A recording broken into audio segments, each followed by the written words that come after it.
Akshraj news, अचूक वेध, अचूक बातमी।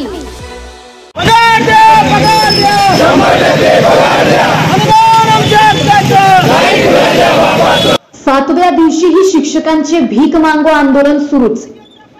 राज्यातील अंशतः तथा विनाअनुदानित प्राथमिक, माध्यमिक आणि उच्च माध्यमिक शाळेतील शिक्षकांनी हक्काचा 100% पगार मिळावा यासाठी नांदेड जिल्हाधिकारी कार्यालय आणि शिक्षणाधिकारी यांच्या कार्यालयासमोर 18 जुलैपासून धरणे आंदोलन सुरूच ठेवले आहे। आज हे आंदोलन 7व्याही दिवशी सुरू असून शासनाने कुठल्याही प्रकारची दखल घेतलेली नाही हे विशेष।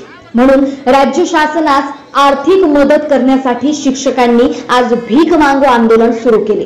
शिक्षकांनी जिल्हाधिकारी कार्यालय, महावीर चौक, वजीराबाद परिसरात विविध वेशभूषा करून भीक मागितली। तसेच पाथरी येथे 4 दिवसांपासून 3 शिक्षक अन्नत्याग आंदोलनास बसले असून त्यांची स्थिती चिंताजनक आहे।